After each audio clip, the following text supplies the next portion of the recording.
பட்டாணி சாதங்க ஈஸியாக செய்யலாம். லஞ்ச் பாக்ஸ் ரெசிபிக்கும் ஈஸியாக இருக்கும்.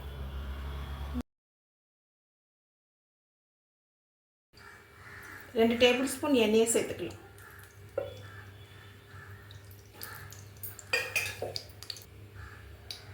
எண்ணெய் சூடாகிடுச்சு.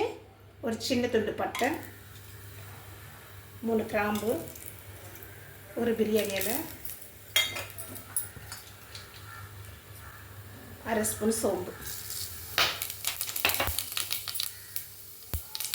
இப்போ பெரிய சைஸ் வெங்காயம் ஒன்று இந்த மாதிரி நீல வாக்கில் கட் பண்ணி சேர்த்துக்கலாம்.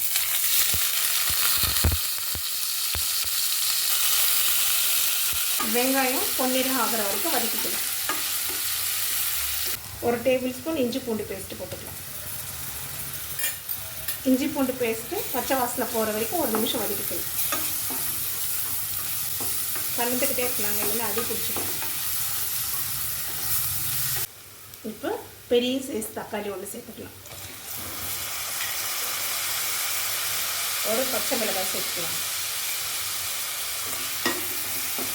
தக்காளி கொஞ்சம் வதங்குற வரைக்கும் வதக்கிக்கலாம். ஒரு 10 புதினா இலை சேர்த்துக்கலாம்.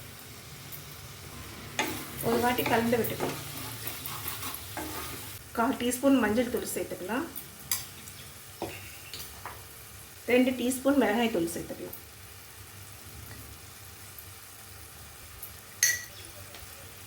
ஒரு டீஸ்பூன் தனியா தூள் சேர்த்துக்கலாம். மசாலாலாம் பச்சை வாசனை போகிற வரைக்கும் 1 நிமிஷம் வதக்கிக்கலாம். ஓவர் நைட்டு ஊற வச்ச பட்டாணிங்க 100 கிராம் இதில் சேர்த்துடலாம். நீங்கள் பச்சை பட்டாணியாக இருந்தால் அப்படியே சேர்த்துடலாம். இது காஞ்ச பட்டாணின்றதால நான் ஓவர் நைட் ஊற வச்சுருக்கேன். 1 நிமிஷம் வதக்கிக்கலாங்க. 1 கப் அரிசிக்கு 3 தண்ணி சேர்த்துக்கலாங்க. நான் வந்து புழுங்கல் அரிசி தாங்க சேர்க்குறேன், அதனால் 3 கப்பு தண்ணி.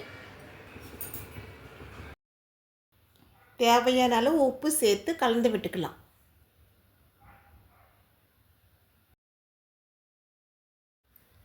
ஒரு கொதி வர வரைக்கும் விட்டுட்டு அதுக்கப்புறமா நம்ம அரிசி சேர்த்துக்கலாம்.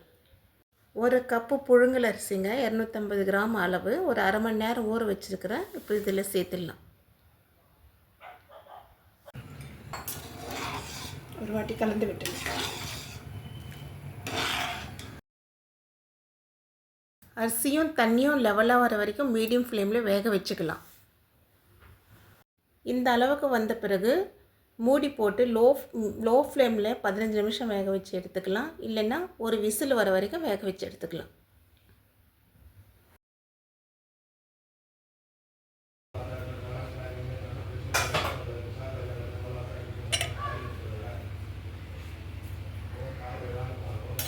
அவ்வளோதாங்க, வெந்துடுச்சுங்க.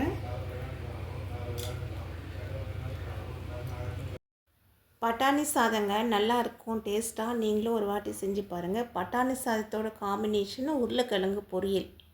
நீங்களும் செஞ்சு பாருங்கள்.